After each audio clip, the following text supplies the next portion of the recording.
ரத்தத்தில் உள்ள நச்சுத்தன்மைகளை நீக்கி நமக்கு நோய் எதிர்ப்பு சக்தியை அளிக்கின்றது. அந்த வகையில் மூலிகளை எவ்வாறு பயன்படுத்தலாம் என்பதை பற்றி நமக்கு விளக்க வருகிறார் டாக்டர் கௌதமன் அவர்கள்.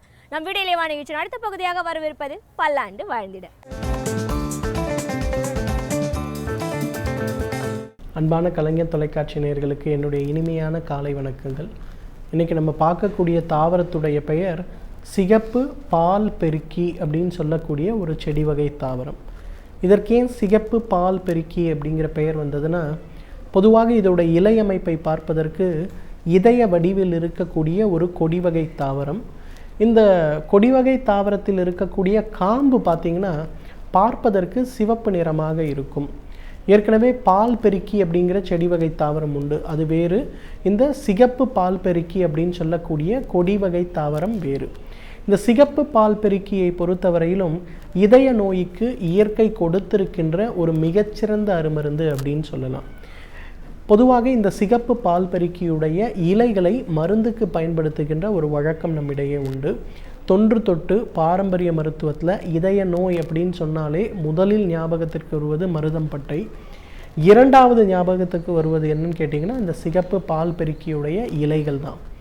ரொம்ப ரொம்ப நல்ல ஒரு விஷயம் என்னன்னு பார்த்தீங்கன்னா, இந்த சிகப்பு பால் பெருக்கியுடைய தாவரத்துடைய தண்டை எடுத்து அறிந்து ஒரு குறுக்கு வெட்டு போல் வெட்டுவது போல வெட்டி பார்த்தோமேயானால் இதயத்தில் இருக்கக்கூடிய 3 வால்வுகள் எவ்வாறு பிரிந்து இருக்கிறதோ அதே போல ஒரு தோற்றத்தை கொண்டிருப்பதை நாம் பார்க்க முடியும்.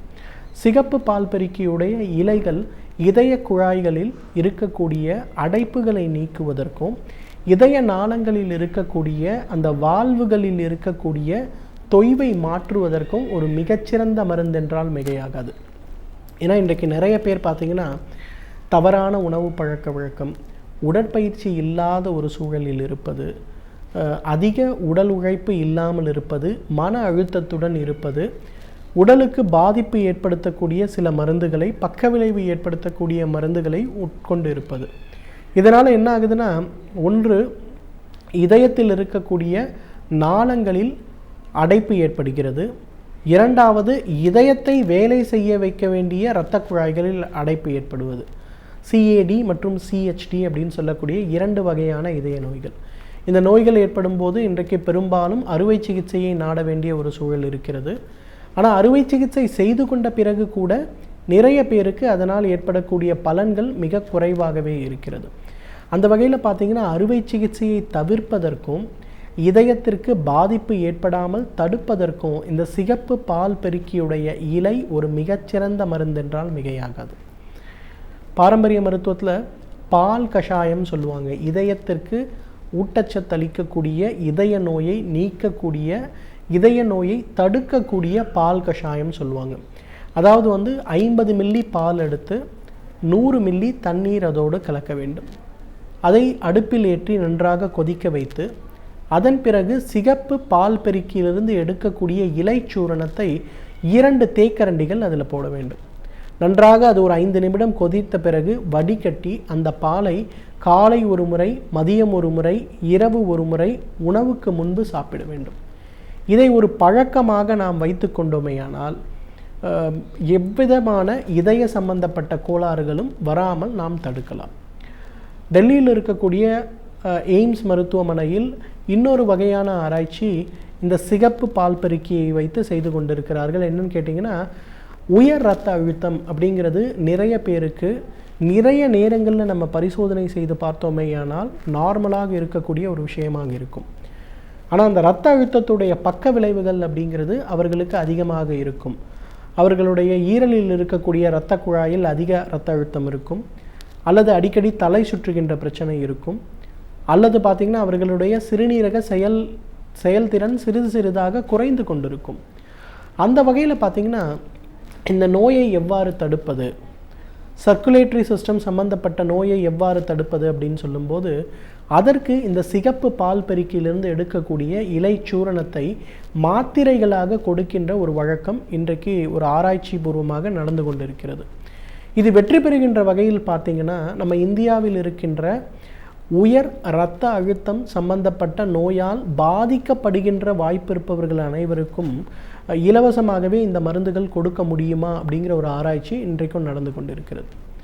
மூன்றாவது பார்த்திங்கன்னா இன்றைக்கு வெரிகோஸ் வெயின் அப்படின்னு சொல்லக்கூடிய ஒரு பிரச்சனை. அதாவது இடுப்புக்கு கீழே இருக்கக்கூடிய கெட்ட இரத்தத்தை சுமந்து செல்லக்கூடிய அந்த இரத்த குழாய்கள் அதோடைய தொய்வு தன்மை எலாஸ்டிசிட்டியை இழந்து போவதனால் அந்த இடங்கள்லாம் பார்த்திங்கன்னா ஒரு வகையான பச்சை நிறமான நரம்புகள் வெளியில் தெரிவது போல ஒரு தோற்றத்தை உண்டாக்கும். நாள் ஆக ஆக அதில் தேங்கக்கூடிய கெட்ட இரத்தத்துடைய அளவு அதிகமாகும் போது அது காயமாக மாறிவிடலாம், அல்லது அந்த இடங்களில் கடுமையான வலி ஏற்படக்கூடிய ஒரு சூழலாக இருக்கும். இந்த வெரிகோஸ் வெயின் சம்பந்தப்பட்ட பிரச்சனைகளுக்கும் வெரிகோஸ் அல்சர் சம்பந்தப்பட்ட பிரச்சனைகளுக்கும் இந்த சிகப்பு பால் பெருக்கி ஒரு மிகச்சிறந்த மருந்து. பொதுவாக பாரம்பரிய மருத்துவத்தில் என்ன பண்ணுவாங்கன்னா, ஒரு கைப்பிடி சிகப்பு பால் பெருக்கியுடைய பச்சை இலைகளை நன்றாக அரைத்து ஒரு பாக்கு, கொட்டை பாக்கு அளவு இருக்கக்கூடிய ஒரு கல்கமாக அதை செய்து அதை காலை ஒருவேளை உணவுக்கு முன்பு அப்படிங்கிற மாதிரி ஒரு 120 நாட்களுக்கு கொடுக்கக்கூடிய ஒரு வழக்கம் உண்டு. இந்த 120 நாளுக்கு இந்த சிகப்பு பால் பெருக்கியிலிருந்து எடுக்கக்கூடிய இலைகளை தொடர்ந்து சாப்பிடும்போது கால்களில் இருக்கக்கூடிய வெரிகோஸ் வெயின் சம்பந்தப்பட்ட கோளாறுகள் நன்றாக மறைவதை நாம் பார்க்க முடியும், உணர முடியும். வெரிகோஸ் அல்சர்ஸ்ன்னு சொல்லக்கூடிய இந்த வெரிகோஸ் வெயின் வெடிப்பதால் ஏற்படக்கூடிய காயங்கள், சின்ன சின்ன இரத்த குழாய்கள் வெடிப்பதால் ஏற்படக்கூடிய காயங்கள் அனைத்தும் மிக வேகமாக குறைந்து போவதை நம்ம பார்க்க முடியும். குறிப்பாக நீரிழிவு நோயாளிகளுக்கு வெரிகோஸ் அல்சர் ஏற்படும் போது பெரும்பாலான நேரங்களில் அவை ஆறாத காயங்களாக மாறிவிடுகிறது. அதேபோல் உடலிலிருந்து வெளியேறுகின்ற தண்ணீருடைய அளவு, சீழுடைய அளவு மிக அதிகரித்து அவர்கள் இருக்கின்ற இடமே மிகுந்த துர்நாற்றமான ஒரு இடமாக மாறுவதை நம்ம பார்க்கலாம்.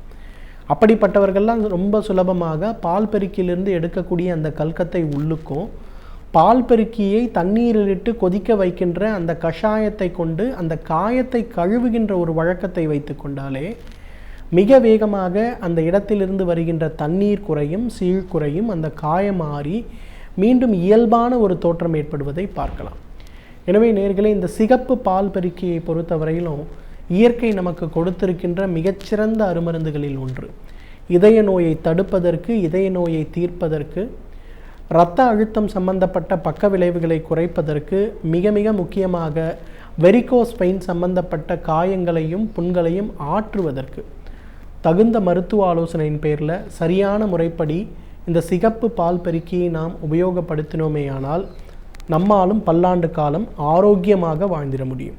சமூகத்தில் உள்ள நன்மை தீமைகளை ஆராய்ந்து அதில் நம்முடைய பங்களிப்பை முழுமையாக வழங்க வேண்டும் என்கிறார் மனுஷபுத்திரன் அவர்கள். நம் விடையிலேவா நிகழ்ச்சியின் அடுத்த பகுதியாக வரவிருப்பது தீதும் நன்றும்.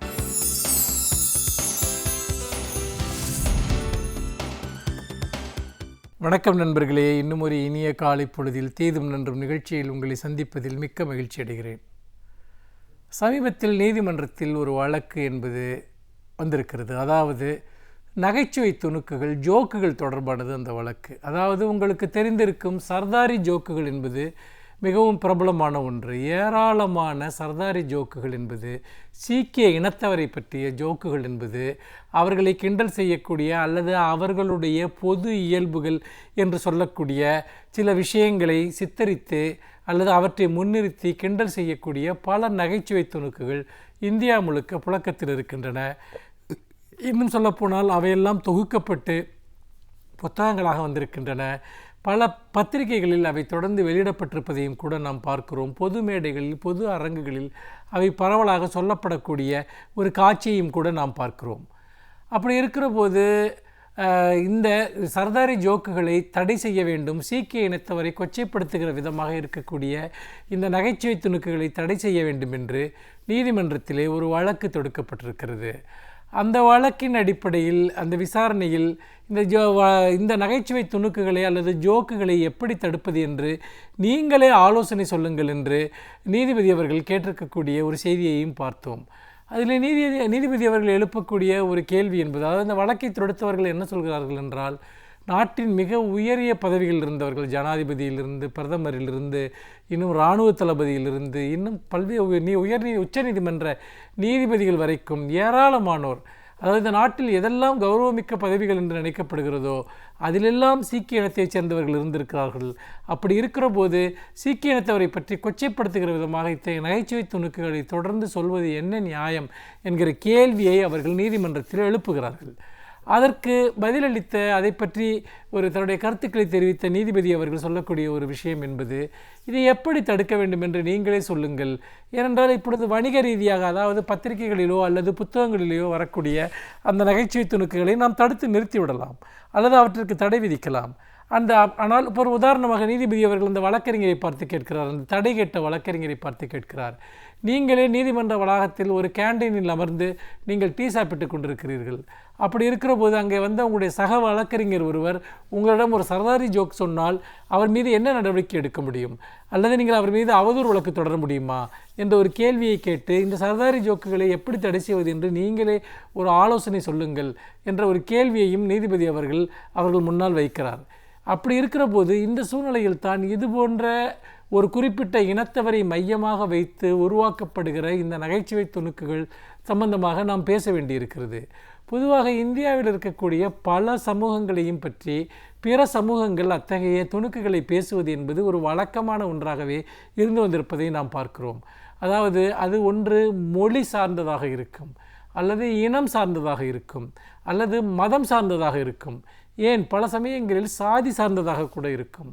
இன்றைக்கும் கூட நம்மிடம் இருக்கக்கூடிய பல பழமொழிகள், விமர்சனத்தன்மை கொண்ட பல பழமொழிகள் கூட ஒரு குறிப்பிட்ட சாதியினருக்கு எதிராக இருப்பதை நீங்கள் பார்க்கலாம். அதாவது சொல் வழக்குகள், பழமொழிகள், கதைகள், இதேபோல் ஜோக்குகள், இதெல்லாம் பிற சமூகங்களுக்கு எதிராக உருவாக்கப்படுவது என்பது நீண்ட காலமாகவே இருந்து வந்திருக்கக்கூடிய ஒன்று. இதை இன்னும் நாம் விரிவாக பார்த்தோம் என்று சொன்னால் பெண்களுக்கு எதிராக பல ஜோக்குகள் தொடர்ந்து எழுதப்பட்டு வந்திருக்கின்றன.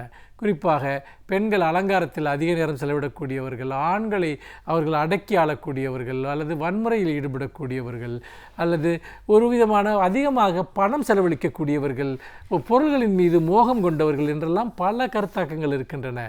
அதே போல் வீட்டு வேலை செய்யக்கூடிய பெண்களை பற்றி நிறைய ஜோக்குகள் இருக்கின்றன. அதாவது அவர்களை ஒரு விதமான ஏமாற்றுக்காரர்கள் என்பது விதமாக சித்தரிக்கக்கூடிய பல ஜோக்குகள் இருக்கின்றன.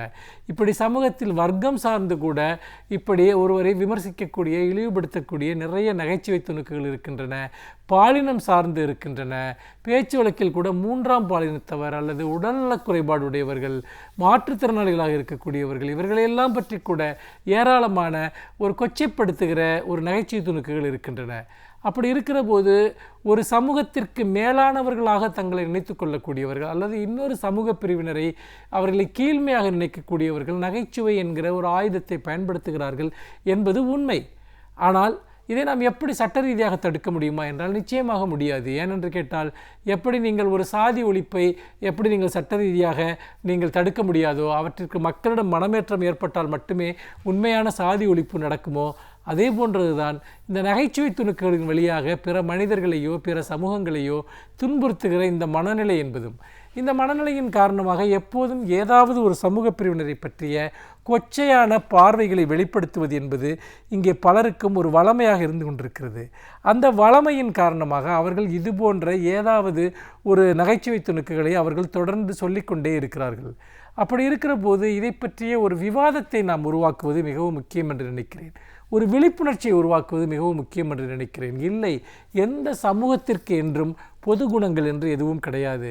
எந்த இனத்திற்கென்றும் பொது குணங்கள் என்று எதுவும் கிடையாது. உதாரணமாக சிலரிடம் ஒரு எண்ணம் இருக்கிறது, ஒரு மலையாளிகள் என்றால் இப்படித்தான் இருப்பார்கள், வடநாட்டவர்களுக்கு மதராசிகள் தமிழர்கள் என்றால் இப்படித்தான் இருப்பார்கள் என்றெல்லாம் பொது பிம்பங்கள் இருக்கின்றன. ஒரு அறிவார்ந்த சமூகம் என்பது, ஒரு பண்பாட்டுணர்வுள்ள சமூகம் என்பது இந்த பொது பிம்பங்களை உடைக்க வேண்டும். இல்லை, எல்லா சமூகத்திலுமே சிறந்த மனிதர்கள் இருப்பார்கள், குறைபாடுள்ள மனிதர்கள் இருப்பார்கள், புத்திசாலிகள் இருப்பார்கள், அதே சமயத்தில் அறியாமை கொண்டவர்கள் இருப்பார்கள், நேர்மையான மனிதர்கள் இருப்பார்கள், கயவர்கள் இருப்பார்கள் என்பதையெல்லாம் புரிந்து கொள்ள வேண்டும். எந்த ஒரு குறிப்பிட்ட சாதிக்கோ, ஒரு வர்க்கத்திற்கோ, ஒரு குறிப்பிட்ட தொழிலை செய்பவர்களுக்கோ, அல்லது குறிப்பிட்ட சாதியைச் சேர்ந்தவர்களுக்கு, மதத்தைச் சேர்ந்தவர்களுக்கு, இனத்தைச் சேர்ந்தவர்களுக்கு என்று பொது குணங்கள் என்று எதுவும் கிடையாது.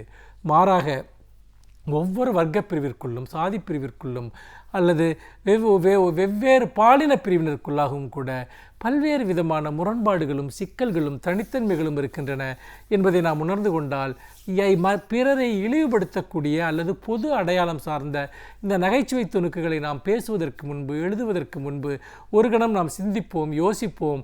அல்லது கேள்வி கேட்பாடு இல்லாமல் பெண்களுக்கு எதிராக அல்லது உழைக்கும் மக்களுக்கு எதிராக குறிப்பிட்ட சாதிகளுக்கு எதிராக சொல்லப்படுகிற இது போன்ற நகைச்சுவை துணுக்களை எல்லாம் நாம் ரசிக்காமல் இருக்கவாவது செய்வோம்.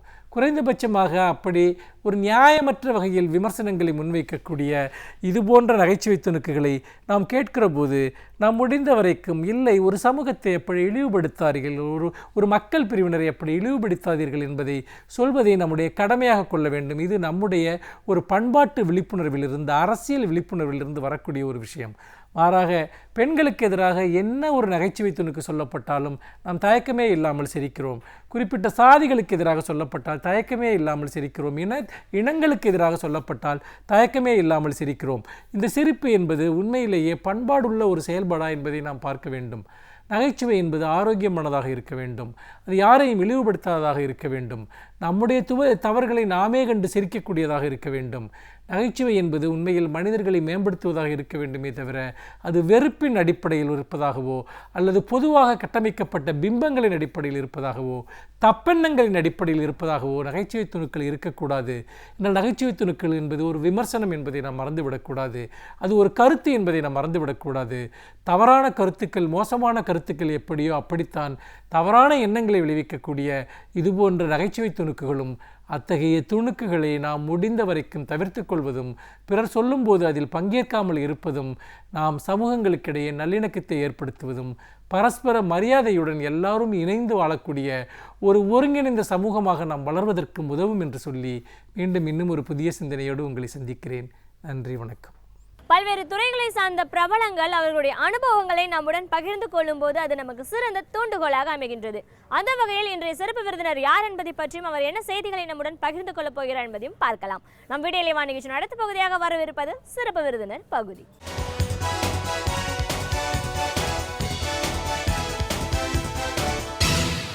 வணக்கம் நேயர்களே, விடியலேவா நிகழ்ச்சியின் சிறப்பு விருந்தினருக்கான நேரம் இது. இன்றைய சிறப்பு விருந்தினர் கல்வியாளர் திரு பிரின்ஸ் கஜேந்திர பாபு. உயர்கல்வி அப்படின்னு வரும்போது இன்னைக்கு புதிய கல்விக் கொள்கை என்ன சொல்லுது? உயர்கல்வி, புதிய கல்விக் கொள்கை வரும்போது அது எந்த மாதிரியான ஒரு பாதிப்புகளை ஏற்படுத்தக்கூடிய சூழல் இன்னைக்கு நிலவுது? கல்விங்கிறது எல்லாருக்கும் ஏன் அவசியம்? அது சாமானிய மக்களுக்கு சாதகமான நிலையை ஏற்படுத்துமா, பாதகமான நிலையை ஏற்படுத்துமான்னு பல விஷயங்களை இன்னைக்கு நம்ம அவர்கிட்ட கேட்டு தெரிஞ்சுக்கலாம். வணக்கம் சார். ஒரு கல்வியாளராக எங்கள் நிகழ்ச்சிக்கு உங்களை முதல்ல வரவேற்கிறோம். வணக்கம்.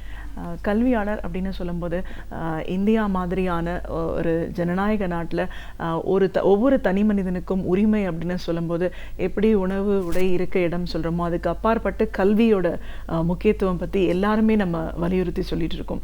கல்வியில் மட்டும்தான் ஒரு பெரிய புரட்சி, அவங்க ஒரு எதிர்காலம் வளமான ஒரு வாழ்க்கை வாழணும் போது கல்வி தேவை அப்படின்னு சொல்கிறத பார்க்குறோம். அதுக்கு அரசு பல சலுகைகளை கொடுத்துட்ருக்கு. ஒவ்வொரு தனி மனிதனும் வாழ்க்கையில் முன்னுக்கு வரணும் அப்படிங்கிறதெல்லாம் நிறைய நம்ம பேசுகிறோம். நடைமுறையிலையும் இன்னைக்கு பல சலுகைகள், ஸ்காலர்ஷிப்லாம் கொடுக்குறது. ஆனால் இப்போ புதிய கல்விக் கொள்கை அப்படின்னு சொல்கிறாங்க. நிறைய கொள்கை ரீதியான மாற்றங்கள், இந்த தாராளமயமாக்கல், உலகமயமாக்கல்ல மாறிடும் போது கூட கல்வியில் இந்த மாதிரியான ஒரு நிகழ்வு எப்படிப்பட்ட ஒரு நிலையை ஏற்படுத்தக்கூடிய சூழல்ல இன்னைக்கு இருக்குது அப்படின்னு ஒரு கல்வியாளராக நீங்கள் பார்க்குறீங்க. இப்படின்னு தான் இந்த நிகழ்ச்சியில் நம்ம முதல்ல பேசணும் சார்.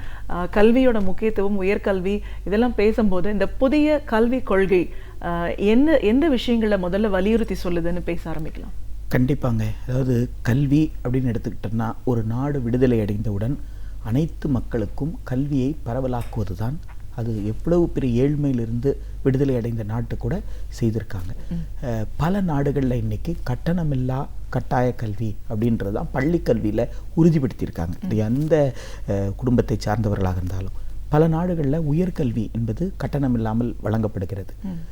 இந்தியாவில் நீதி கட்சி ஆட்சியின் போதே 1920களிலேயே கட்டணமில்லா கட்டாய கல்வியை வழங்கியிருக்கிறாங்க.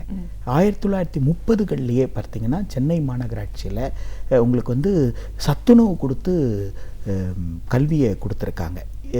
ஜோதிபா புலே 1882 அரசு தான் கல்வியை கொடுக்கணும்னு வாதத்தை வச்சுருக்காங்க. இந்திய அரசமைப்பு சட்டத்தில் கூட கல்வியை பரவலாக்கணும், கல்வி என்பது அனைவருக்கும் போய் சேரணும், கல்வி என்பது அடிப்படை உரிமை என்பதை அரசுக்கு வழிகாட்டும் நெறிமுறைகளில் கூட அதை சொல்லியிருக்காங்க.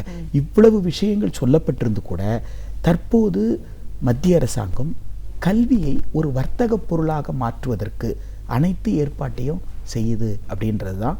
வர்த்தக அமைப்பின் கீழ் சேவையில் வர்த்தகத்திற்கான பொது ஒப்பந்தம் என்கின்ற அந்த ஒப்பந்தத்தில் நைரோபியில் நடந்த பேச்சுவார்த்தையில் கல்வி எடுத்துடுங்க, கல்வி விவாதிக்காதீங்க அப்படின்னு சொன்னாங்க. தமிழகத்தில் இருக்கக்கூடிய பெரும்பகுதி அரசியல் கட்சிகள் இதற்கான கோரிக்கையை கூட முன்வைத்தார்கள். ஆனால் இன்னும் வர்த்தக அமைப்பின் கீழ், உலக வர்த்தக அமைப்பின் கீழ் WTO கேட்ஸில் கல்வி விவாதிக்கப்படுகிறது.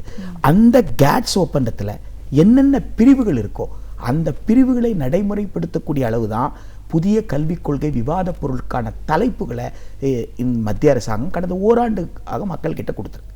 உண்மையிலேயே மக்களுக்கு புதிய கல்விக் கொள்கை விவாதத்தை பற்றி எதுவுமே தெரியாது. ஆனால் மனிதவள மேம்பாட்டுத்துறை அமைச்சகத்தை பார்த்தீங்கன்னா 2.75 லட்சம் ஆலோசனை கூட்டங்களை நாங்கள் நடத்தி முடித்து விட்டோம் அப்படின்னு சொல்றாங்க. அப்படி என்றால் மக்களிடம் பெறப்பட்ட ஆலோசனையை தொகுத்து ஒரு குழு உருவாக்க போகுது. சரி, அந்த குழு எப்படி இருக்கு அப்படின்னு பார்த்தா, இதுவரைக்கும் இந்தியாவினுடைய விடுதலைக்கு முன்பும் சரி விடுதலைக்கு பின்னும் சரி உருவாக்கப்பட்ட கல்விக் குழுக்களில் பெரும்பாலான உறுப்பினர்கள் தலைவர் யாரா இருப்பான்னா கல்வியாளராக இருப்பாங்க. தமிழகத்தில் திமுக ஆட்சியில் ஜஸ்டிஸ் மோகன் தலைமையில் ஒரு குழு ஒன்று அமைத்திருந்தார்கள். அது நீதியரசர் தலைமையில் குழுவாக இருந்தால் கூட அந்த குழுவில் 2 முன்னாள் துணைவேந்தர்கள் இருந்தாங்க. அதுபோல எந்த ஆட்சி இது வரைக்கும் இருந்திருந்தாலும் அந்த ஆட்சியில் அமைக்கப்பட்ட கல்விக்குழு என்பது கல்வியாளர்களை கொண்ட குழுவாக இருந்தது.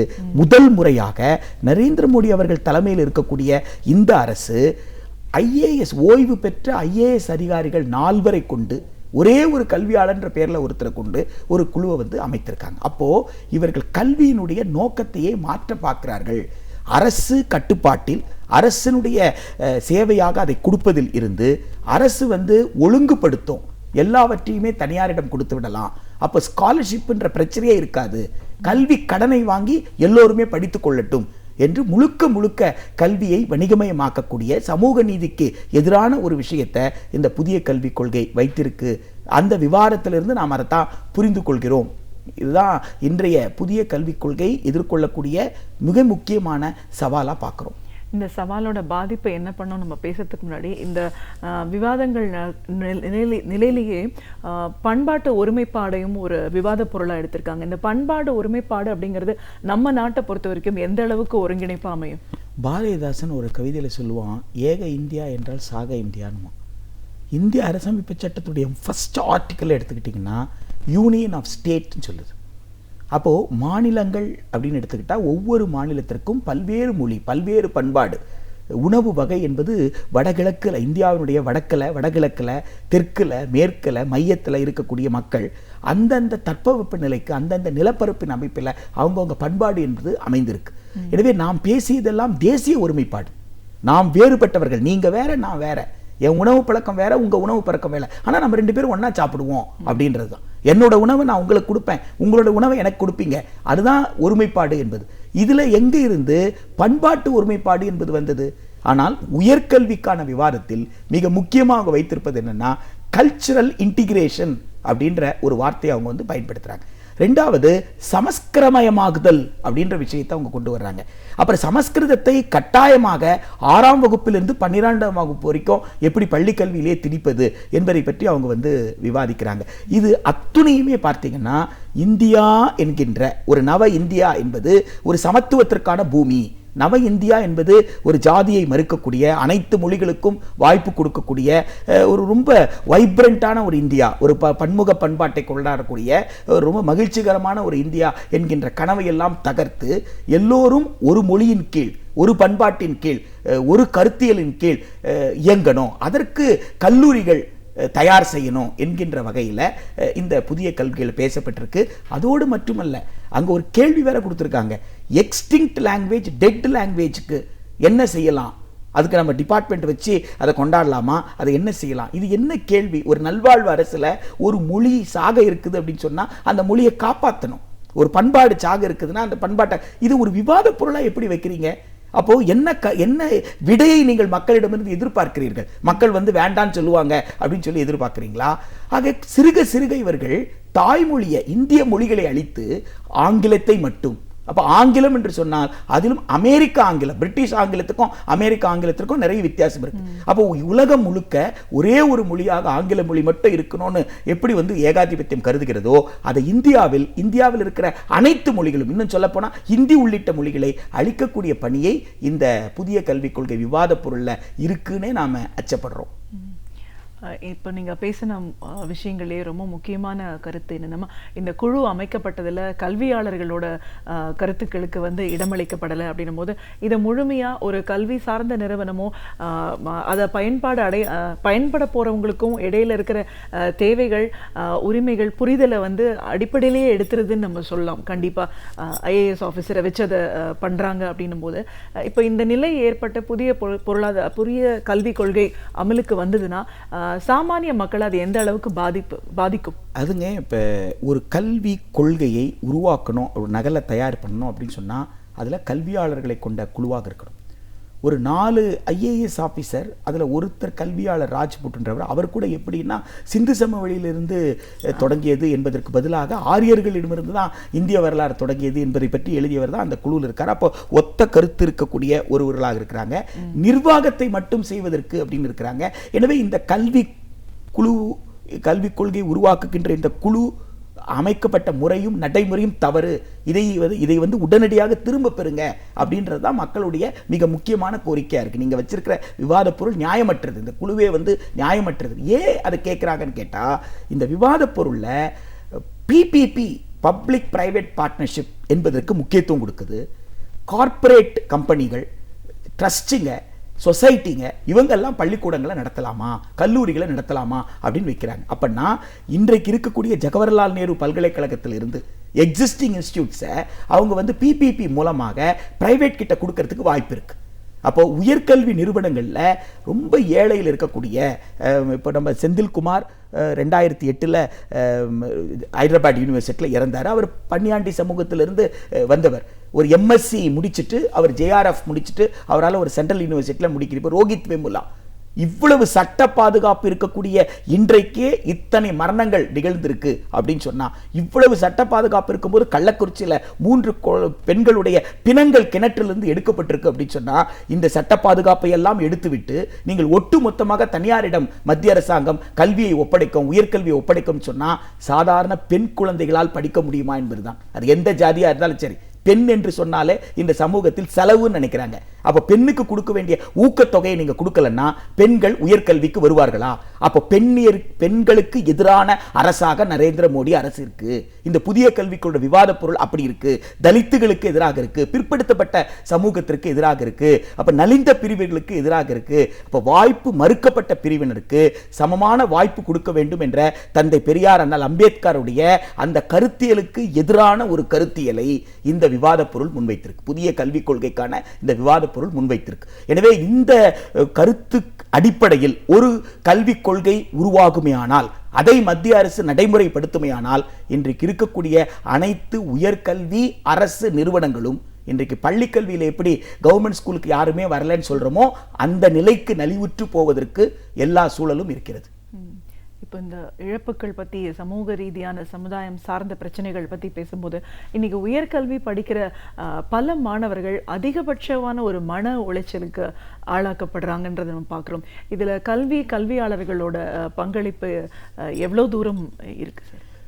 கல்வியாளர்களை பொறுத்த வரைக்குங்க 2 வகையாக இருக்கிறாங்க. ஒன்று வணிக மையத்தை ஆதரித்தால் தனக்கு லாபம் அப்படின்னு நினைக்கிறவங்களும் இருக்கிறாங்க.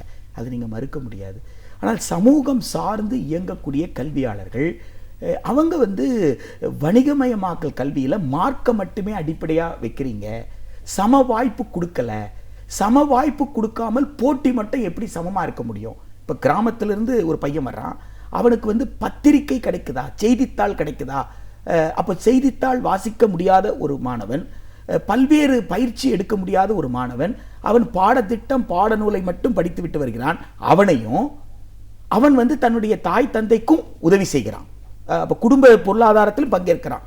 இந்த மாணவனும் புத்தகத்தை மட்டுமே பார்க்கக்கூடியவர்கள், பள்ளிக்கூடத்திலிருந்து வெளியில் வந்த உடனே தனிப்பயிற்சிக்கு டியூஷனுக்கு போகிறவங்க, அது போராது என்று 6ஆம் கிளாஸில் இருந்தே வந்து பொது போட்டித் தேர்வுக்கு தனிப்பயிற்சி எடுத்துக்கக்கூடியவர்கள் இவர்களும் ஒன்றா? அப்போ இவங்க 2 பேருக்கும் வாய்ப்பு சமமாக இல்லாத போது போட்டி மட்டும் சமமாக இருக்கும் அப்படின்ற ஒரு நிலையை நீங்கள் உருவாக்குனீங்கன்னா அது மாணவர்களை, நான் இவ்வளவு நல்லா படிக்கிறேன், இவ்வளோ ஆர்வம் இருக்குது, எனக்கு இவ்வளோ அறிவு இருக்குது, ஆனால் கூட நான் தோற்று போயிட்டேன்னு சொல்கிறாங்களே என்ற ஒரு மனநிலைக்கு தானே தள்ளும். அப்போது நான் வெற்றி பெற முடியாது என்ற ஒரு நிலைக்கு நீங்கள் தள்ளும் பொழுது அந்த மாணவன் தன் உயிரை மாய்த்து கொள்வதை தவிர வேறு என்ன செய்வான்? அப்போது இன்றைக்கு இந்த போட்டி, இந்த கடுமையான போட்டி என்பது மாணவர்களை மிகப்பெரிய மன உளைச்சலுக்கு ஆளாக்குகிறது. உனக்கு வாய்ப்புத்தான் மறுக்கப்பட்டதை தவிர நீ அறிவாளின்னு சொல்லணும். வாய்ப்பு கொடுத்திருந்தா நீ பெரிய ஆளா வந்திருப்பையா, உனக்கு வாய்ப்பு கொடுக்கல, இதோ பாரு நான் வாய்ப்பு கொடுக்குறேன்னு சொல்லணும். அப்போ அவன் வயதுக்கு தகுந்தாற்போல் வாய்ப்புகள் அதிகரிக்கணும். அதற்கு மாறாக +2 வரைக்கும் படிச்சிருக்கிற ஒரு காம்படிட்டிவ் எக்ஸாமில் பாஸ் பண்ண முடியல, என்னையா 200 மார்க் வாங்கினேன் நீங்கள் கேட்டிங்கன்னா, அப்போ நான் படித்ததெல்லாம் என்னாச்சு, நான் உழைச்சதெல்லாம் என்னாச்சு, இதெல்லாம் படிக்கணும்னு எனக்கு தெரியவே தெரியாது, எனக்கு வாய்ப்பே கொடுக்கலையே, சந்தர்ப்பமே இல்லையே என்கின்ற அந்த சூழலில் அந்த மாணவர்கள் மாய்க்கப்படுவாங்க. எனவே இந்த போட்டி தேர்வு என்பதோ அல்லது வந்து இந்த மாதிரியான அழுத்தம் கொடுக்கக்கூடிய கல்வி முறை என்பதோ நிச்சயமாக சமூகத்தில் ஒரு நல்ல குடிமக்களை உருவாக்குவதற்கு, ஒரு ஆரோக்கியமான சமூகத்தை உருவாக்குவதற்கு பயன்படாது. இப்போ மருத்துவ படிப்புக்கு வந்து பொது நுழைவுத் தேர்வு கட்டாயமாக்கப்படுதும் இப்போ சொல்லியிருக்காங்க. நடுவில் தலைவர் கலைஞர் அவர்கள் வந்து பொது நுழைவுத் தேர்வு இருக்கக்கூடாது, அதை கண்டிப்பாக எடுக்கணும், எல்லாருக்கும் சரிசமமான உரிமை கிடைக்கணும் அப்படின்றத வலியுறுத்தி சொன்ன நேரத்தில் இப்போ பொது நுழைவுத் தேர்வு மறுபடியும் கட்டாயமாக்கப்படுற ஒரு சூழலை எப்படி பார்க்குறீங்க? ஏற்கனவே நான் சொன்னது போல தாங்க, மத்தியில் இருக்கக்கூடிய அரசு, திரு நரேந்திர மோடி அவர்கள் தலைமையிலான அரசு, குறிப்பாக மனிதவள மேம்பாட்டுத்துறை அமைச்சகம் சாமானிய மக்களுக்கு ஒரு எதிரான அரசாக செயல்படுகிறது என்பதை பல நிலைகளில் அவங்க வந்து நிரூபிச்சுட்டு இருக்கிறாங்க. அதன் ஒரு பகுதி தான் நீங்கள் வந்து இந்த நீட் அப்படின்னு சொல்லப்படுற இந்த மருத்துவ கல்விக்கான தேசிய அளவிலான ஒரு நுழைத்தேர்வு. இது ஒரு கூட்டாட்சி தத்துவத்தில் இயங்கக்கூடிய ஒரு நாடு. மாநில அரசிற்கு உரிமை இருக்குது, மத்திய அரசுக்கு உரிமை இருக்குது, மாநில அரசின் கீழ் கல்லூரிகள் இயங்குது. அப்போ மாநில அரசின் கல்லூரி எப்படி இயங்கணும், அதுக்கு எப்படி அட்மிஷன் போடணுன்றது மாநில அரசுக்கு தெரியாதா? ஒரு சாதாரணமாக ஒரு தனியார் கல்லூரியில் கூட சில அட்டானமியை வந்து நீங்கள் நிர்வாகத்துக்கு கொடுக்குறீங்கன்னு சொன்னால், அந்த மாதிரியான தன்னாட்சி அதிகாரம் கூட இல்லாத ஒரு அரசு தான் மாநில அரசா என்கின்ற ஒரு கேள்வி நமக்கு வந்து எழுகிறது. நெக்ஸ்ட், நாம் ஏற்கனவே சொன்னதை போல வாய்ப்பு சமமாக இல்லை, எல்லா மாநிலங்களிலும் ஒரே மாதிரியான முறை இல்லை. நீட் எக்ஸாமை வந்து நீங்கள் மாநில மொழியில் நடத்த போகிறதில்ல. நீங்க வந்து தமிழ் மொழியில் நடத்த போறீங்களா, குஜராத்தி மொழியில் நடத்த போறீங்களா, ஹிந்தியில் நடத்த போறீங்களா, எல்லா மாநில மொழியிலையும் உங்களால் நடத்த முடியுமா? அப்போ எல்லா மாநில மொழியிலும் நடத்த முடியலன்னா எப்படி அது சமமான ஒரு போட்டியாக இருக்கும்? எனவே இது சமூக நீதிக்கு எதிரானது. அப்போ பெரியாரை உள்வாங்கிக் கொண்டவர்கள், அண்ணல் அம்பேத்கரை உள்வாங்கிக் கொண்டவர்கள் நிச்சயமாக இதை எதிர்க்கத்தான் செய்வார்கள். அப்போ அவர்களுடைய எதிர்ப்பை புரிந்து கொள்ளாத இந்த அரசு, மத்திய அரசு இந்த எதிர்ப்பை புரிந்து கொண்டு தன் போக்கை மாற்றிக்கொள்ளலன்னு சொன்னா அது மாநில அரசுகளுடைய நிலைக்கு எதிராக, மாநில மக்களின் நலனுக்கு எதிராக செயல்படுது தான் சொல்லணும். திரு மோடி அவர்கள் குஜராத்தில் சீஃப் மினிஸ்டராக இருக்கும் பொழுது அந்த மாநில அரசு இந்த பொது தேர்வை எதிர்த்திருக்கு. அப்போ மாநிலத்தில் இருக்கும் பொழுது ஒரு நிலை எடுப்பீங்க, மத்தியில் பிரதமரானா இன்னொரு நிலை எடுப்பீங்களா? அப்போ உங்களுக்கே மாநிலத்தில் இருக்கும்போது இது மாநில அரசுக்கு எதிரான விஷயம் தெரிஞ்சிருக்க, நீங்க மத்திக்கு வந்ததுக்கு அப்புறம் அப்ப நீங்க மாநில அரசுக்கு எதிராக நீங்க செயல்படுறீங்க. ஆக மாநில அரசின் அதிகாரங்களை எல்லாம் மத்திய குவித்து வைத்துக் கொண்டு தாங்கள் நினைப்பதை போல் எல்லாமே நடக்கணும் என்கின்ற ஒரு ஆணவ போக்கு மத்திய அரசாங்கத்திடம் இருக்கிறது.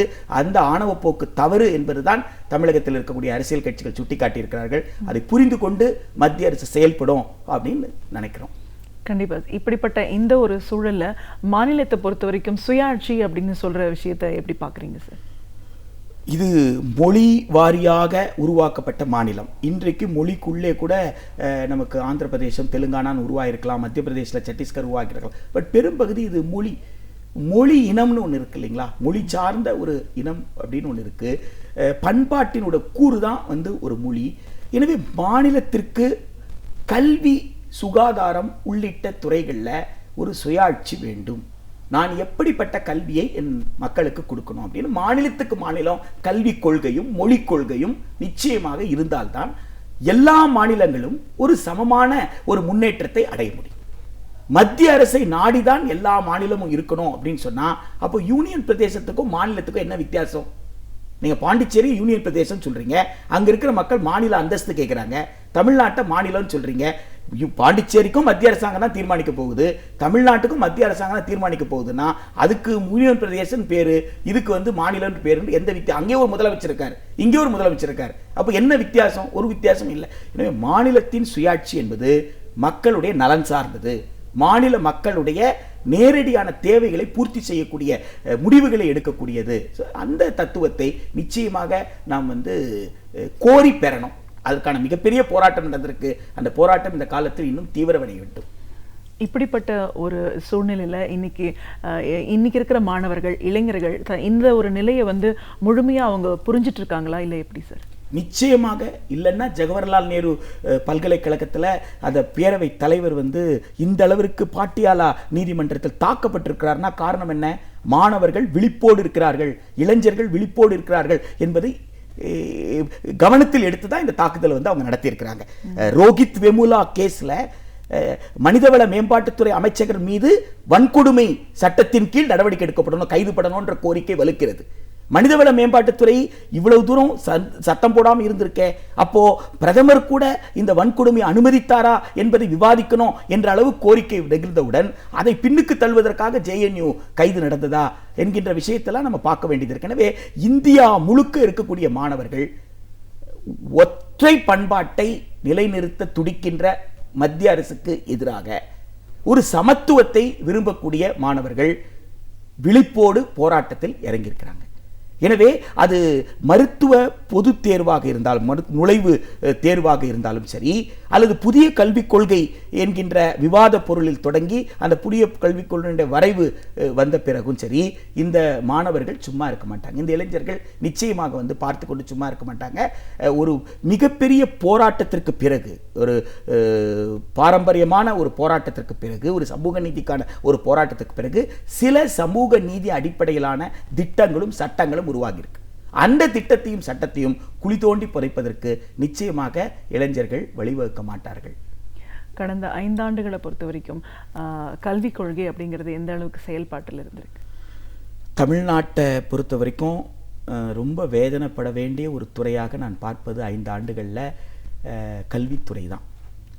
தொடக்கத்தில் இருந்து முடிவு வரைக்கும் இந்த 5 ஆண்டினுடைய தொடக்க, இந்த ஆட்சியினுடைய தொடக்க தேதியில் முதல் அமைச்சரவை கூட்டத்தில் தொடங்கி இன்றைய வரைக்கும் அவர்கள் எடுத்த அனைத்து முடிவுகளுமே பதட்டத்தில் எடுக்கப்பட்ட முடிவே தவிர நிதானத்தில் எடுக்கப்பட்ட முடிவே கிடையாது.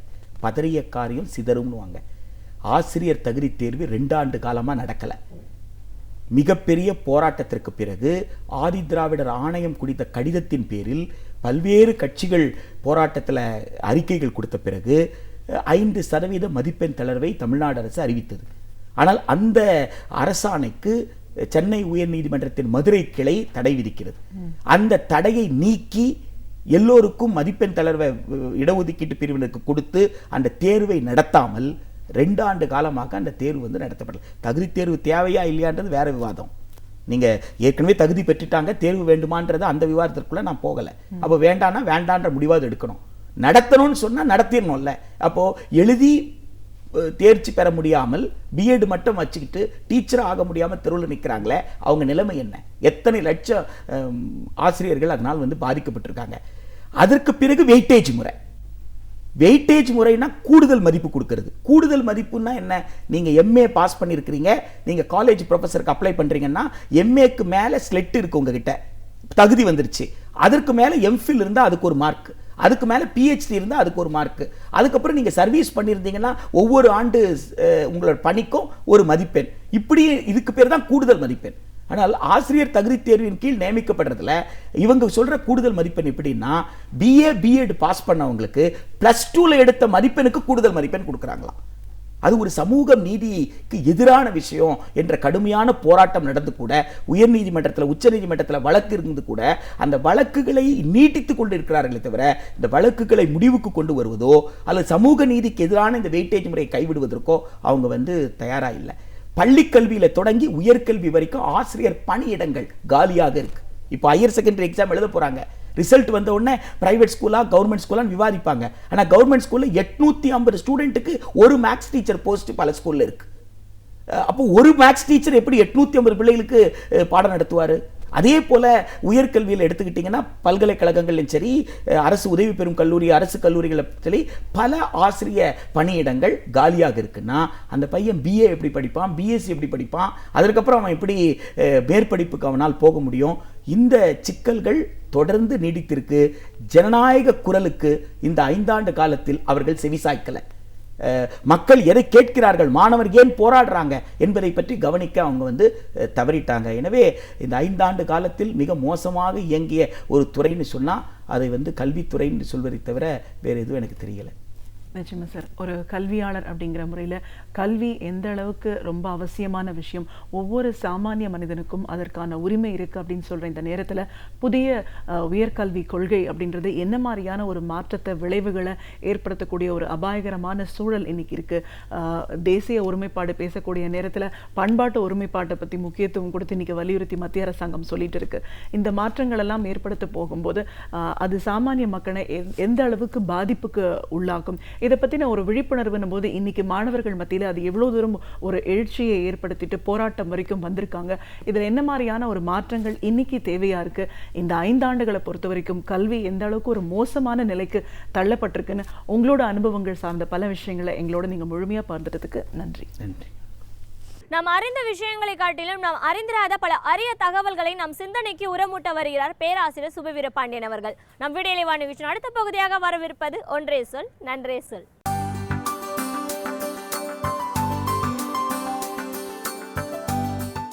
அனைவருக்கும் வணக்கம். என் நண்பர் ஒருவர் பேசி கொண்டிருக்கிற போது நீங்கள் கையிலே வைத்திருக்கிற அந்த திறன் தொலைபேசி, ஸ்மார்ட் ஃபோன் என்று சொல்லுகிறோமே, அது ஆப்பிளா என்று கேட்டார். நான் வேடிக்கையாக இல்லை, நான் ஆரஞ்சு தான் வைத்திருக்கிறேன் என்று சொன்னேன். இந்த ஆப்பிள் கை தொலைபேசி என்பது இன்றைக்கு உலகம் முழுவதும் மிகப்பெரிய பன்னாட்டு நிறுவனங்களினுடைய வெளியீடாக மிக பெரும்பான்மையானவர்கள் அந்த தொழில்நுட்பத்தில் தேர்ந்தவர்கள் எல்லாம் கைகளிலே வைத்து கொண்டிருக்கிற ஒரு தொலைபேசியாக இருக்கிறது. அதனை கண்டு அறிந்து நிறுவனத்தை உருவாக்கிய மூவர்களில் ஒருவரான, அவற்றுள் முதன்மையானவரான ஸ்டீவ் ஜாப்ஸ் பிறந்த நாள் பிப்ரவரி 24. 1955ஆம் ஆண்டு பிப்ரவரி மாதம் 24ஆம் தேதி கலிஃபோர்னியா மாநிலத்தில் சான் பிரான்சிஸ்கோ என்கிற நகரத்திலே பிறந்தவர் ஸ்டீவ் ஜாப்ஸ். சின்ன வயதில் உலக புகழ் பெற்றவர், உலக பணக்காரர்களில் ஒருவர் என்கிற இடத்துக்கும் வந்தவர் என்று அவரை சொல்லலாம். அவருடைய வாழ்வினுடைய ஒரு பெரிய குறை ஒன்று உண்டு என்று சொன்னால், 56 வயதிலேயே 2011ஆம் ஆண்டு அவர் இறந்து போய்விட்டார் என்பதுதான். ஆனால் வாழ்கிற காலத்தில் உலகத்தை தன்பால் ஈர்த்தவர்களில் ஒருவராக ஸ்டீவ் ஜாப்ஸ் இருந்தார். 10 வயதிலேயே அவருக்கு முழுக்க இந்த எலக்ட்ரானிக்ஸ் என்று சொல்லுகிற அந்த துறையிலே கூடுதல் ஆர்வம் இருந்தது. அந்த மின் அணு துறை, மின்னியல் என்கிற அந்த எலக்ட்ரிக் என்கிற அதிலே இருந்து எலக்ட்ரானிக்ஸ் என்கிற அந்த மின் அணு துறையில் 10 வயது சிறுவனாக இருக்கிற போதே அவருடைய கவனம் முழுவதும் அந்த துறையிலே குவிந்திருந்தது. இன்னொரு பெரிய செய்தி என்னவென்றால், இந்த ஸ்டீவ் ஜாப்ஸ் போல பல்வேறு துறைகளிலும் கவனம் செலுத்திய ஆர்வம் கொண்ட ஒரு இளைஞரை பார்ப்பது கடினம். அவர் வளர்ந்தது முழுவதும் இந்த தொழில்நுட்பத் துறையிலே தான், அதுவும் இந்த கணிப்பொறி துறையிலே தான். ஆனால் அவருக்கு இலக்கியத்திலே ஒரு பேரார்வம் இருந்திருக்கிறது, இசையிலே ஆர்வம் இருந்திருக்கிறது, தத்துவத்துறையிலே ஆர்வம் இருந்திருக்கிறது. பல நேரங்களில் நாம் குழந்தைகள் ஒரே துறையில் கவனமாக இருக்க வேண்டும் என்று கருதுகிறோம். அதுவும் கூட அவ்வளவு சரியானதில்லை.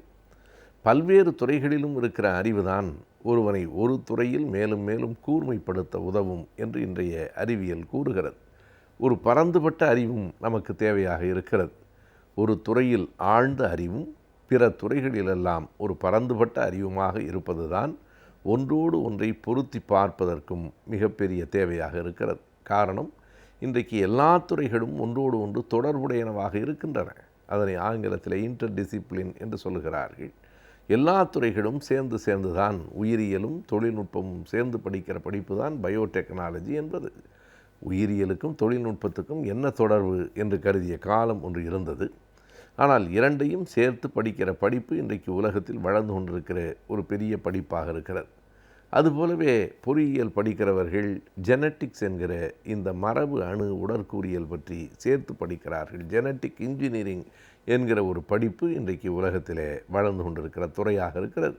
எனவே இப்படி பல்வேறு துறைகளிலும் இருக்கிற அறிவு நம்முடைய பன்முகத்தன்மையை கூட்டுவதற்கு பயன்படுகிறது. ஸ்டீவ் ஜாப்ஸ் அப்படித்தான் இருந்திருக்கிறார்.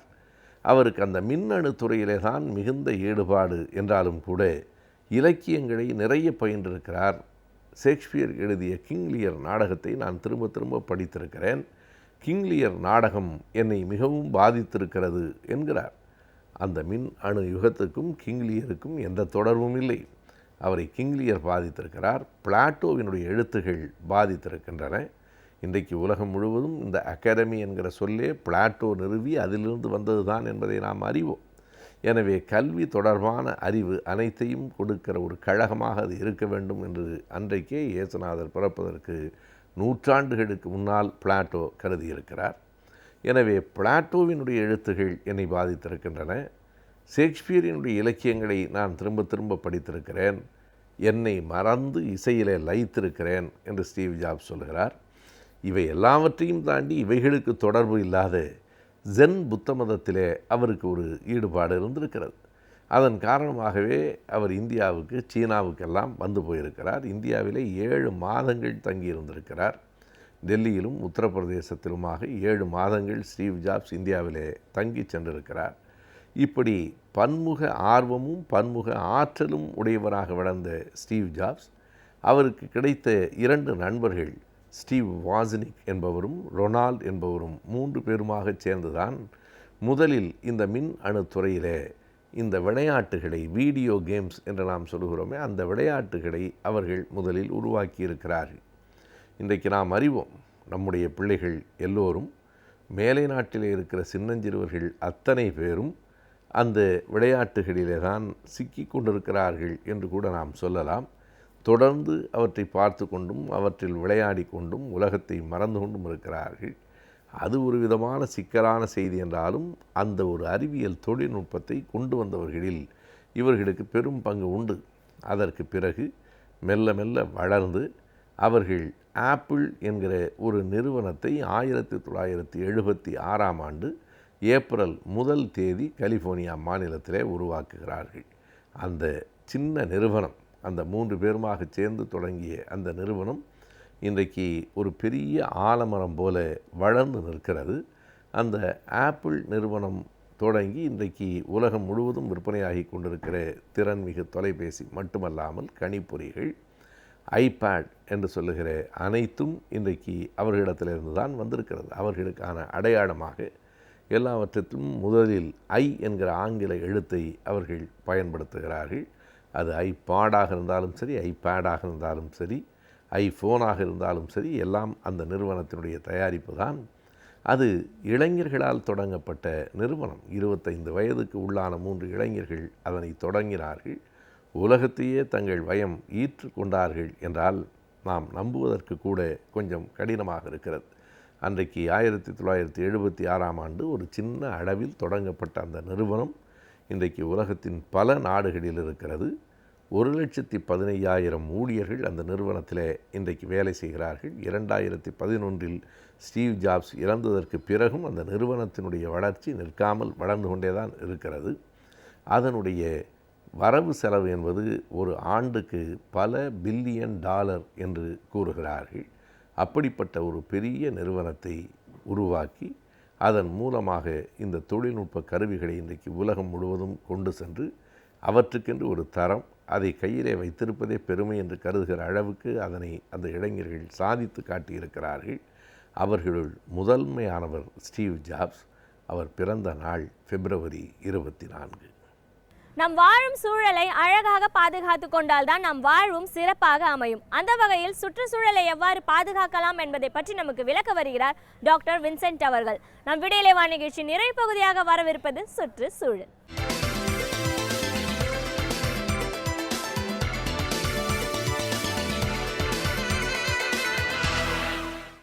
இன்றைக்கு ஒரு நிதர்சனமான சூழல் என்னவென்று கேட்டால்,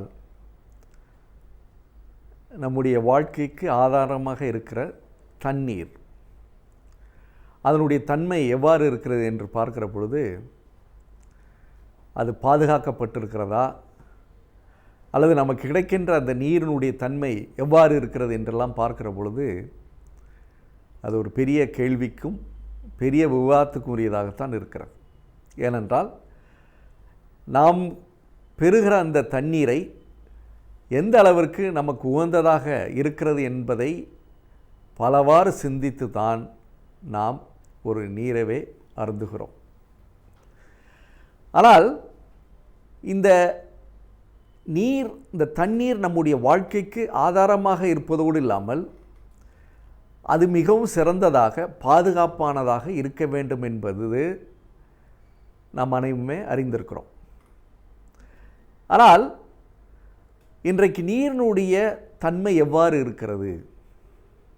பொதுவாக கிருமி என்று சொன்னால் அது பல நோய்களை உருவாக்கக்கூடியது என்ற ஒரு கூற்று இருக்கிறது. அதுவும் கிருமிகளில் 2 வகை இருக்கிறது. அதான் ஆங்கிலத்தில் சொல்ல வேண்டுமென்றால் இந்த மைக்ரோப்ஸ் என்று சொல்கிறார்கள். அதிலும் சிறப்பாக 2 வகையான அந்த நுண்ணுயிர். ஒன்று பாக்டீரியா என்று சொல்லப்படுகிற அந்த நுண்ணுயிர், இன்னொன்று வைரஸ் என்று சொல்லப்படுகிற அந்த நுண்ணுயிர். ஆனால் இந்த வைரஸ் என்று சொல்லுகிற பொழுது அதனுடைய தாக்கம், அதனுடைய தீமை விளைவு மிகவும் பெரிய பாதிப்பை உருவாக்கி தந்து கொண்டிருக்கிறது. ஆனால் பாக்டீரியா என்று சொல்லப்படுகிற அந்த நுண்ணுயிர் வயிற்றில் நம்முடைய உணவை செரிக்கக்கூடிய அந்த பெரிய பயனை பாக்டீரியா என்று சொல்லப்படுகிற அந்த நுண்ணுயிர் செய்து கொண்டிருக்கிறது. அதனால் பல நன்மைகளை தரக்கூடிய பாக்டீரியாக்கள் என்று சொல்லப்படுகிற அந்த நுண்ணுயிர் நம்முடைய வாழ்க்கையில் பெரிய பங்கை ஆற்றிக்கொண்டிருக்கிறது. அதே நேரத்தில் தீமை தரக்கூடிய பாக்டீரியாவும் இருக்கிறது. ஆனால் வைரஸை எடுத்துக்கொண்டால் அது தீமை ஒன்றை மட்டுமே செய்யக்கூடியதாக இருந்து கொண்டிருக்கிறது. இதை தண்ணீரோடு ஒப்பிட்டு பார்க்கிற பொழுது தண்ணீர் சுத்தமாக இருக்கிறது என்று அது அர்த்தம் என்னவென்று கேட்டால் அது மாசற்று இருக்க வேண்டும். அது மாதிரி எந்த ஒரு நோயை உற்பத்தி செய்கிற நுண்ணுயிர்கள் அது இருக்கக்கூடாது.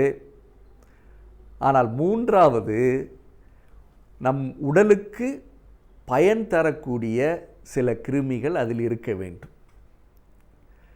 ஆனால்தான் ஒரு டம்ளர் தண்ணீரில் நம்முடைய உடம்புக்கு நன்மை பயக்கக்கூடிய பல ஆயிரம் பாக்டீரியாக்கள் இருக்கிறது என்று சொல்கிறார்கள். சில நேரங்களில் தண்ணீரில் பாக்டீரியா இருப்பது என்பது ஏதோ ஒரு நம்முடைய உடல் நலத்தை கெடுத்துவிடும் என்று சொல்வதற்கு உகந்த கூற்றல்ல.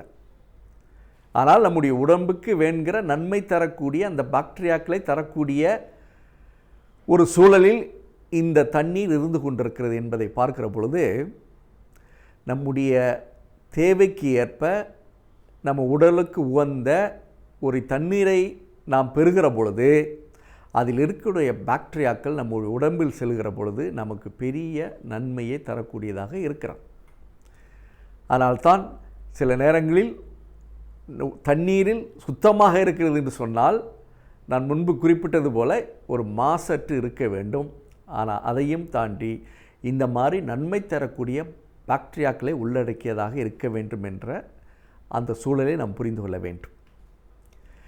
ஆனால் இன்றைக்கு நீரினுடைய தன்மை எப்படி இருக்கிறது என்பது நம்ம அனைவருக்குமே தெரியும்.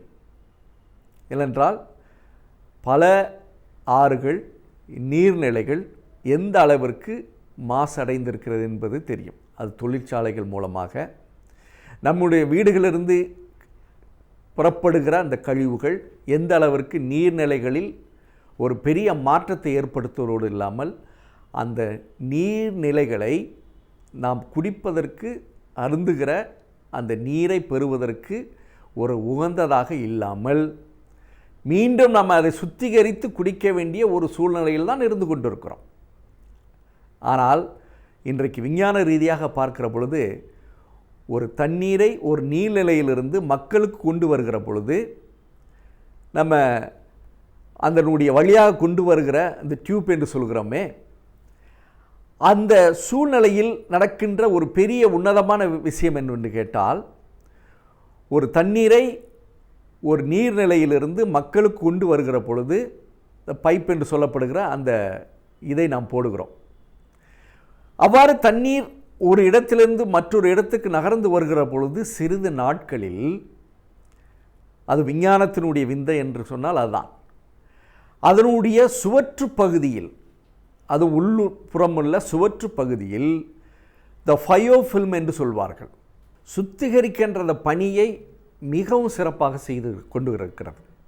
அதனால்தான் நீர்நிலைகளிலிருந்து வரக்கூடிய அந்த வழி முழுவதுமாக அந்த பைப்புகளில் இந்த மாதிரி நன்மை தரக்கூடிய அந்த பாக்டீரியாக்கள் செய்கின்ற அந்த பணியினால் கிட்டத்தட்ட ஒரு நீரினுடைய மாசு, அந்த நீரில் படிந்திருக்கிற மற்ற கிருமிகள் அனைத்தையுமே சுத்திகரித்ததோடு இல்லாமல் மக்களுக்கு வேறுகிற சிறப்பான தண்ணீரை கொடுக்கின்றது. அதனால்தான் இன்றைக்கு பல வழிகளில் நம்முடைய தண்ணீரினுடைய மாசு, தண்ணீர் பாழடைந்து கொண்டிருக்கிற அந்த சூழ்நிலையில் இயற்கையோடு சில செயல்பாடுகள் செய்வதனால் நமக்கு வர நன்மையே இதுதான். அதனால்தான் ஒரு இயற்கைக்கு எப்பொழுதுமே ஒரு உன்னதமான விஷயம் என்னவென்று கேட்டால், அதனுடைய பிரச்சனைகளை அதை தீர்த்து கொள்ளும். அந்த தீர்த்து கொள்ளக்கூடிய அளவிற்கு அதனுடைய இயற்கையான முறைகள் இருந்து கொண்டிருக்கிறது. அதனால்தான் அதை செய்து கொண்டிருக்கிறோம்.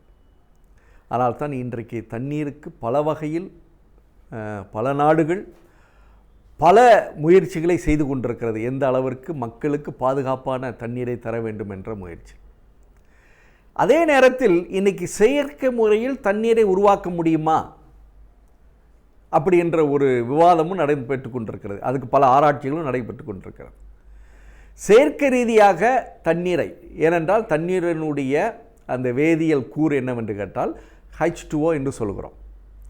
2 ஹைட்ரஜன் 1 ஆக்சிஜனை இணைந்தது தான் அந்த தண்ணீராக உருவாகிறது. ஆனால்தான் இன்றைக்கு ஆவியாதல் மூலம் பூமியிலிருந்து செல்கிற அந்த தண்ணீரினுடைய ஆவியாகுதல் வானத்தில் சென்று நமக்கு மழையாக வருகிறது. ஆனால் இங்கே நம்முடைய அந்த ஒரு வேதியியல் முறையில் இந்த H2O என்று சொல்லப்படுகிற அந்த 2 வாயுக்களை, ஹைட்ரஜனையும் ஆக்சிஜன் என்ற 2 வாயுக்களை இணைத்து நாம் தண்ணீரை உருவாக்க முடியுமா என்ற ஆராய்ச்சிகள் ஏன் உருவாக்கி கொண்டிருக்கிறது என்றால், நம்முடைய மக்களுக்கு ஒரு சிறந்த தண்ணீரை, ஒரு மாசுபடாத தண்ணீரை கொடுக்க வேண்டும் என்பதற்காகத்தான். ஆனால் நான் முன்பு குறிப்பிட்டது போல அப்படி ஒரு சீர்கேடான சூழ்நிலையில் கூட எப்படி அந்த இயற்கை இந்த மாதிரி பயன் தரக்கூடிய அந்த பாக்டீரியாக்கள் மூலம் அந்த பைப்பில் உள்ள வருகிற அந்த தண்ணீரை எந்த அளவிற்கு சிறப்பாக சுத்திகரித்து மக்களுக்கு கொடுக்கின்ற அந்த இயற்கை முறையை பார்க்கிற பொழுது இன்று கூட நம் விந்தையாகத்தான் பார்க்க வேண்டியிருக்கிறது. ஏனென்றால் ஏற்கனவே வேதியியல் முறையிலும் நாம் சுத்திகரிக்கிறோம். ஆனால் அதையும் தாண்டி வேதியியல் முறை சுத்திகரிப்பும் இந்த மாதிரி இயற்கை முறையில் ஆன சுத்திகரிப்பும் பார்க்கிற பொழுது இந்த இயற்கை முறையான சுத்திகரிப்பு தான் மிகவும் சிறப்பாக இருக்கிறது என்பது விஞ்ஞானம் சொல்கிறது. அதற்குரிய அனைத்து ஆதாரங்களும் இன்றைக்கு விஞ்ஞானத்தில் பல கட்டுரைகள் மூலம் நமக்கு தரப்பட்டு கொண்டிருக்கிறது. ஆனால் இதையெல்லாம் தாண்டி நம்முடைய செயற்கையாக தண்ணீரை எந்த அளவிற்கு நாம் முயற்சி பண்ணி கொடுத்தால் கூட, ஆனால் இயற்கையாக இருக்கக்கூடிய அந்த வரப்பெறக்கூடிய அந்த இதை நாம் சுத்திகரித்து குடிக்கின்ற பொழுது நமக்கு அது உடல் நலத்திற்கு உகந்ததாக இருக்கிறது. ஆனால் அதே நேரத்தில் மக்களுக்கு இந்த சுத்திகரிக்கப்பட்ட தண்ணீரை கொடுக்க என்பதற்காக இந்த செயற்கை முறையில் தண்ணீரை உற்பத்தி செய்கிற முயற்சிகள் பல வருடங்கள் நடந்தால் கூட இன்று கூட நாம் அதில் வெற்றி பெற முடியவில்லை. அது காரணம் என்னவென்று கேட்டால், இந்த ஹைட்ரஜன் என்ற மூலக்கூறு H2 என்று சொல்கிறோம். அது எப்பொழுதுமே ஒன்றை ஒன்று பொதுவாக தனிமைப்பட்டு இருக்க முடியாது. ஆனால் இன்று கூட பல நோய்களுக்கு காரணமாக இருப்பது இந்த வாட்டர் பார்ன் டிசீஸ் என்று சொல்வார்கள். ஆனால் நம்முடைய தண்ணீரை பாதுகாத்து அது மக்களுக்கு வழங்குகிற அந்த முயற்சி செய்கிற பொழுது நிச்சயமாக நம்முடைய இயற்கையினுடைய வரப்பிரசாதமாக வரக்கூடிய அந்த தண்ணீர் நம்முடைய மக்களுக்கு பெரிய பயனை தரும்.